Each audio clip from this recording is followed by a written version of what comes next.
Bom, estamos de volta e agora o assunto é o inchaço da máquina pública. Cada um dos 81 senadores dispõe de quase R$270 mil por mês para contratar funcionários. E ao que tudo indica, boa parte dos parlamentares está desfrutando bastante da regalia. Reportagem do Estadão mostra que alguns gabinetes chegam a ter mais de 80 assessores com salários que variam entre um salário mínimo, atualmente em R$ 1.320, até quase R$25 mil.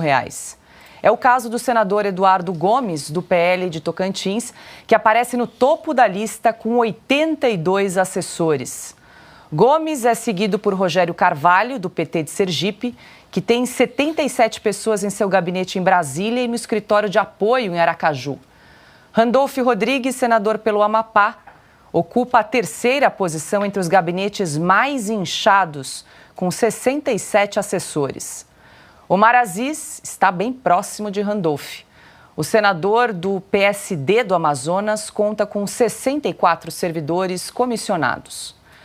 Ainda segundo a reportagem, 12 dos 81 senadores têm mais de 50 assessores. Essas nomeações para os gabinetes ocorrem por meio de brechas legais. Isso porque o regulamento administrativo do Senado tem como limite 12 cargos comissionados por parlamentar. No entanto, funções extras na casa, como ocupar cargo de liderança partidária, presidir comissão e desempenhar função na mesa diretora, permitem a multiplicação de servidores. É isso, né, Carlos? Sempre tem uma brechinha legal para acomodar mais um parceiro, mais um afilhado, mais um compadre, 82 senadores no gabinete. Tá vendo? Uma empresa de médio porte tem entre aí 50 e 99 funcionários, fatura aí 300 milhões por ano, né? Pois é, Paula, é um absurdo que a gente tenha que pagar cada ano, por cada deputado brasileiro, mais de, se não me engano, 8 milhões de dólares, né, considerando os valores atuais. O Brasil tem o segundo maior, o segundo congresso mais caro do mundo. E se a gente pegar o terceiro, que é o Congresso da Argentina, que não é exatamente um benchmark muito positivo, o valor cai drasticamente para menos de 2 milhões de dólares, se não me falha a memória. Se a gente pegar o custo de cada parlamentar no Reino Unido, não chega a $500 mil. No Brasil, a gente tem um custo que é 16 vezes mais do que, por exemplo, no Reino Unido. Então, evidentemente, temos um problema no Brasil, existe uma casta lá em Brasília, um Congresso Nacional que está completamente descolado da realidade da população, lembrando que a renda média no Brasil varia de R$1.500 a R$2.000 por mês, enquanto lá em Brasília o custo para cada deputado estadual, a gente viu agora o custo para cada assessor, né, o valor que pode chegar esse salário, são cargos comissionados, não passam por concurso, então não precisa ter nenhum tipo de estudo, preparo ou até qualquer tipo de qualificação, é simplesmente ter a confiança do deputado ou do senador. Imagina isso se acontecesse isso em qualquer país europeu, ter 82 assessores, isso até seria a base eleitoral para alguns deputados de alguns países, pelo número tão grande que são esses assessores, então não faz sentido nenhum.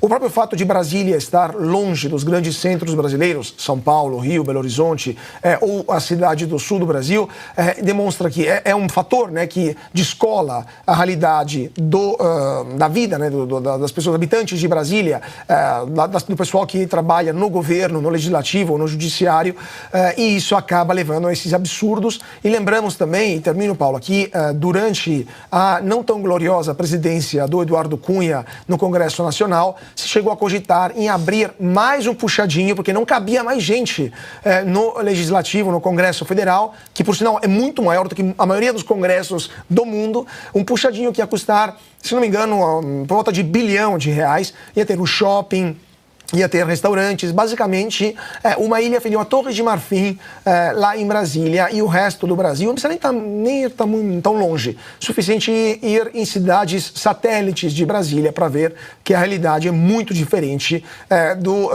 da vida dourada que tem o pessoal que mora lá no quadrilátero da Esplanada dos Ministérios. Paulo, quero te ouvir também, você que está em Brasília, aproveite para nos comentar, já foi parlamentar, já teve a experiência com relação ao Senado, então cada senador tem direito a R$270 mil para nomear os seus assessores e a gente verifica então gabinetes com até 82 assessores ganhando até R$25 mil. Não precisa desse número de assessores, é ridículo, é um absurdo, é uma vergonha. É preciso ter uma equipe qualificada? Sim. Um quadro qualificado, ele custa caro? Custa, sobretudo em Brasília, porque Brasília é uma cidade artificial. Ela tem uma economia baseada, pendurada nessas distorções do Estado, e isso eleva todos os preços para cima, especialmente dessa mão de obra mais qualificada. Mas 82 pessoas é bem diferente de você buscar ter um gabinete qualificado que vai custar um pouco mais caro. Não, isso aí é para sustentação política, controlar pessoas, dar poder, né? Isso quando não há gente mal intencionada aí que vai direcionar o que funcionário faz com o salário. Tá? Existe essa hipótese também, isso já foi revelado em alguns casos no passado. É bom o pessoal da fiscalização ficar atento. Mas é um fato que o parlamento custa demais, ele poderia custar muito menos.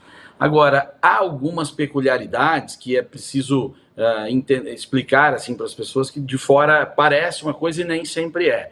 Tá? Essa história que o Carlos colocou aqui sobre a construção do shopping, daquela época, a ideia era fazer um investimento com dinheiro privado lá, porque o parlamento brasileiro ele recebe cerca de 40 mil pessoas na terça-feira e na quarta-feira, e fora os funcionários. E o senhor Niemeyer e a turma que projetou tudo isso, não projetou refeitórios. As pessoas não têm onde comer, por exemplo. Elas comem em umas barraquinhas que ficam armadas na lateral ou lá no fundo. Então não tem banheiro para esse povo todo e tal. Então seria, se fosse com dinheiro privado mesmo, uma iniciativa interessante para dar aí alguma estrutura para toda essa gente. Mas, de fato, reitero e estou plenamente de acordo com o custo absurdo que é o Congresso brasileiro, né? E aí você faz essa conta, diluindo aí dividindo por deputado, que dá um custo, mas o custo mais forte mesmo, ele está no custo fixo, no corpo fixo da casa, cujos salários, pelo menos na Câmara, de um concursado inicial, é acima de 23 mil reais, depois ele ainda ganha uma gratificação, função e tal, e custa muito, muito, e é muita gente que tem lá. Na época, o Rodrigo Maia tentou fazer uma reforma, mas o espírito de corpo ali dentro não permitiu, ele não conseguiu fazer. E essa situação de inflar gabinetes com cargos que estão ali de livre nomeação, ela acabou se tornando uma prática, e isso influencia diretamente nas eleições de presidência da casa. Tá? Muita gente pensa que o debate se dá em torno de quem é governo, quem não é governo, ou de ideias, quem é de esquerda, quem é de direita. Não é bem assim. Há também, e talvez o fator principal, seja essa disputa pelos chamados CNEs, cargos de naturezas especiais. Quem oferece mais acaba levando o voto. É de um nível rasteiro, horroroso, muito pior do que muita gente pensa. Silvio. Pois é, a marca, né, do Senado brasileiro é o tapete azul, né? Assim como a Câmara tem o tapete verde, o carpete azul. O Darcy Ribeiro, que foi vice-governador do Rio de Janeiro, brisolista, né, na chapa do Brizola, foi senador, ele é antropólogo, sociólogo, ele disse que a diferença entre o céu e o Senado, por conta do tapete azul, é que no Senado você não precisa morrer para chegar a ele, né? Isso em Brasília é bastante lembrada essa frase, dada a quantidade de benefícios, de benesses, né, que o senador tem. Não basta um mandato de 8 anos, carregando 2 suplentes, que muitas vezes são os financiadores até da própria chapa, como os senadores têm plano de saúde, vitalício para a família, tem aí esses 80 senadores, absolutamente desnecessário. É um número maior do que determinadas prefeituras pequenas, de cidades pequenas, de rincões pelo Brasil, talvez tenha de funcionários dentro da sede da prefeitura, né? Incluindo secretarias. Imagine câmaras municipais, então.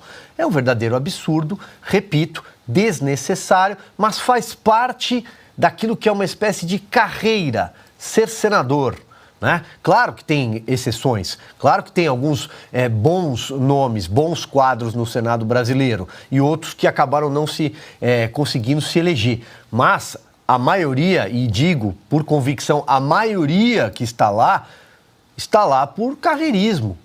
é personalista, ele quer esses 80 senadores, ele quer os benefícios, o motorista, o carro, as verbas de gabinete, inclusive do gabinete no seu estado, também custeadas pelo legislativo. Tem os apartamentos funcionais, os funcionários deslocados lá no estado, porque esse número de assessores seguramente não trabalha, eles não trabalham dentro do gabinete em Brasília, eles estão nas bases. Quem fiscaliza o trabalho deles lá nas bases? Será que de fato trabalham?